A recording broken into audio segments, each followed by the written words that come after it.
players that have left the NBA and came back, you know, one guy, he used to play for Kansas State. Can't remember his name right now. Played for Miami. His name was Michael something. But anybody can do it. J.R. Smith, I believe he went to overseas and came back. So it's not impossible. It's not impossible at all. So I wish him the best. I wish all of my Tar Heel players the best. Michael Beasley, that was Michael Beasley. I wish all my Tar Heels players the best. Also, Mutombo, no, not today, is gonna try to buy the Rockets. I'm assuming he's probably in a deal with another team or with another set of a group. I mean, and if Mutombo's got money like that, we can flat out buy a team. Shout out to Mutombo. But I would say if he's able to do that, I would love to see that. I would love to see another black owner in the NBA. I would love to see a former player be an owner. I'd love to see Mutombo be an owner. And who knows, he may be able to attract some people. I don't know. I mean, the possibilities are endless if you're somehow able to do something there. Shout out to Susan Sparrow in the chat room. Appreciate you for jumping in to the BS3 Sports Show. I believe a newcomer to the show. I haven't seen you in the chat room before, so I appreciate you coming in. So, yeah, that would be interesting to see Mutombo, you know, somehow make that happen. Also, the great Paul Pierce, aka The Truth, has officially retired as a Celtic. I wouldn't have wanted any other way.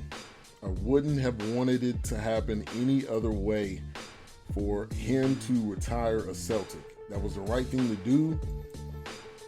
I wouldn't want to see it happen any other way. Like I said, I think that was the right thing to do. Now, let's go over to the NFL. Mike Vick. I was going to get to this sooner or later. Mike Vick says Cap should cut his hair to help his image. I've heard a lot of comments about it. I've heard a lot of things about it. I think Michael Vick, if he had something he needed to tell Kaepernick, my thoughts are he could have called him and told him whatever. He could have called and told him that comment. That wasn't something to say over the air on TV. And maybe Mike Vick is just trying to boost his opportunities since he's done with football. I think that was part of it. I think the other part of it is that there is, if you want to conform to what the NFL wants you to be, then there is some truth to that. Whenever you are in a situation like Cap is in right now, they are going to nitpick every single thing about him. And I don't think, I said this on a show with the Kane and Ice show. Go look that up on YouTube. Great friends of mine. Actually, Eric got me involved in podcasting, so shout out to him as always. But I don't think Kaepernick's main focus is to come back and play in the NFL. I don't know that for a fact, but I'm saying that because when has Kaepernick came out and said, yelling at the rooftops, I want to play in the NFL. I want to come back. I want to be on the team. I haven't seen Kaepernick say that, and I haven't seen Kaepernick put that on his Twitter or put that out there. And I'm okay with that. He has, to me, his mission and his focus is bigger than just coming back to the NFL. And to me, I'm perfectly fine with that. I think if that's what his focus is, more power to him.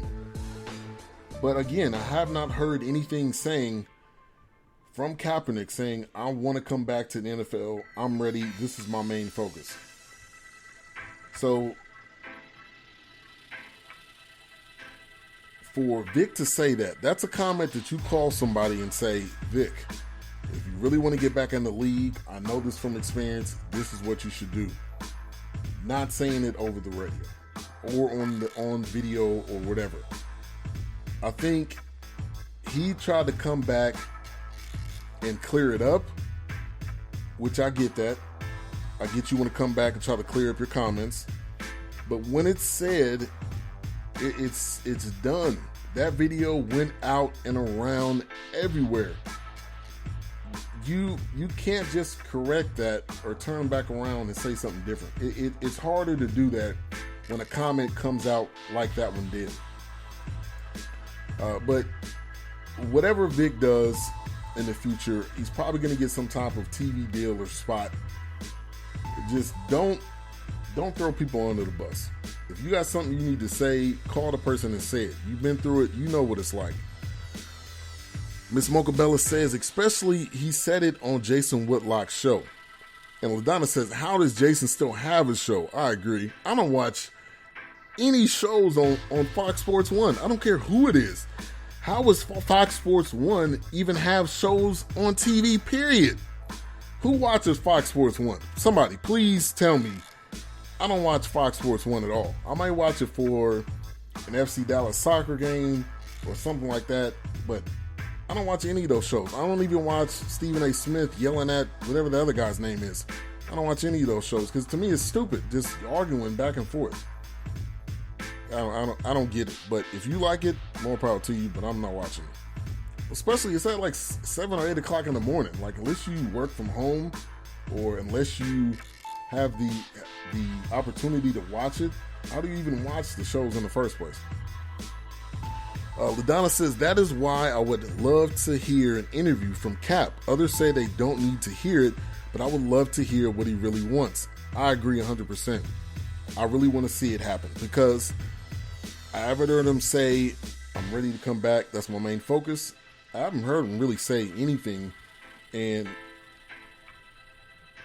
quite honestly, I try to follow sports as much as possible, but I'm sure I'm going to miss some things here or there. Once again, taking callers, anybody that's available and wants to call in. I know it's Saturday, but if you got anything on your mind, call-in number is 469-351-0881. Donna says, I don't either. I watch UFC on FS1. Mocha says, I do watch Undefeated with Shannon Sharp and Skip. And I've heard some good comments out of that show. But again, quite honestly, I don't know when it comes on. And to me, that style of show is not entertaining. If it was a show with Shannon Sharp by himself, I would probably watch it more. Undisputed, yeah. But shout out to Shannon Sharp for getting that opportunity and for having that show. No doubt. I'm not gonna hate on it. I'm just to say I don't watch it because I just don't.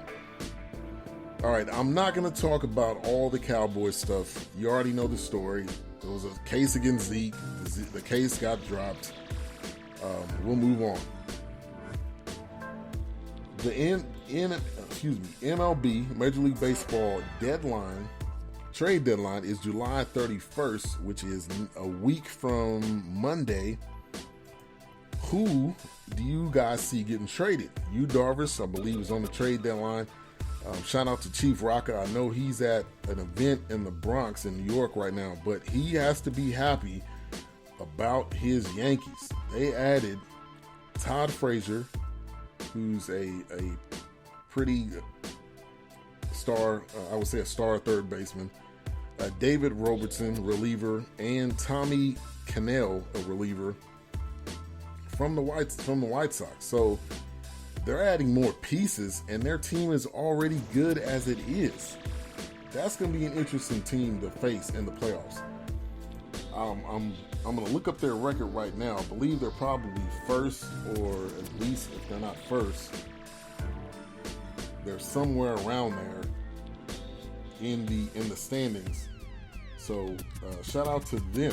Shout out to the Yankees. They are second in the AL East, behind the Red Sox, 3.5 games.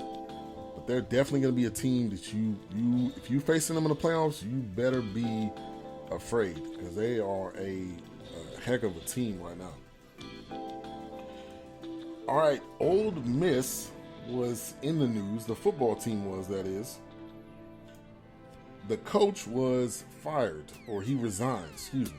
Hugh Freeze resigned following some reports, and there was phone records saying that he was calling escort services. They had the phone records. He said it was something that was not a part of his regime, but obviously it was because he's resigning. But again, he was the guy that was there with the Lorme Tunsil thing, with the gas mask, also with there was another player on that team. I cannot remember his name. Inda Nakunde or something like that. He got drafted recently, but he also had issues linked to him. So I'm going to say Hugh Freeze definitely needed to resign. I think he did. Shout out to Antonio Wilborn in the building. Thank you for coming on. He says, Yankees, baby. Yankees doing big things right now. Madonna says 4 games out of last I saw. 50-45 right now. And I don't have anything to say about my Rangers right now. Once again, taking callers for the remainder of the show. Call-in number is 469-351-0881. Love to get your thoughts on what's on your mind. Lonzo Mania, Laker Mania. Can't wait for this NBA season to start. Also,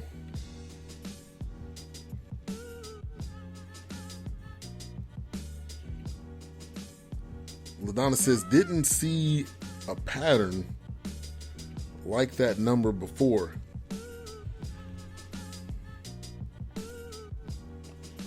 All right, so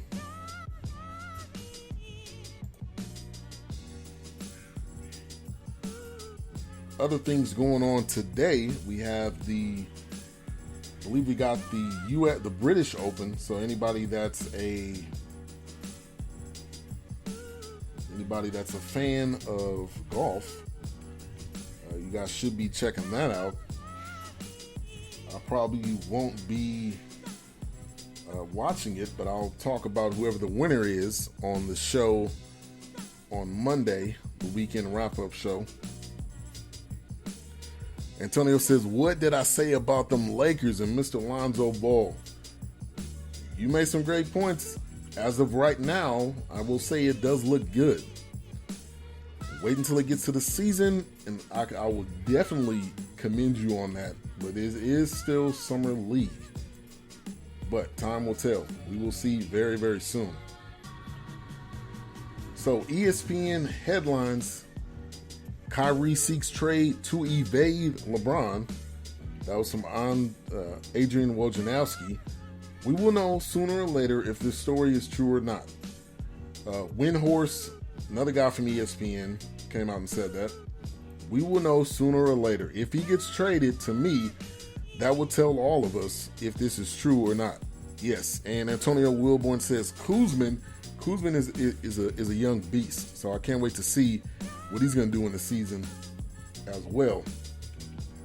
Also on ESPN, the WNBA All-Star Game is going on right now on ABC. It's tied at 64-64. Maya Moore and Diana Taurasi are reigning threes right now. So if you're a WNBA fan, or if you're not, you can definitely turn that on if you're interested in watching that. Then we have Chris Sale of the White Sox, the fastest in American League history to 200 strikeouts in a season. Boston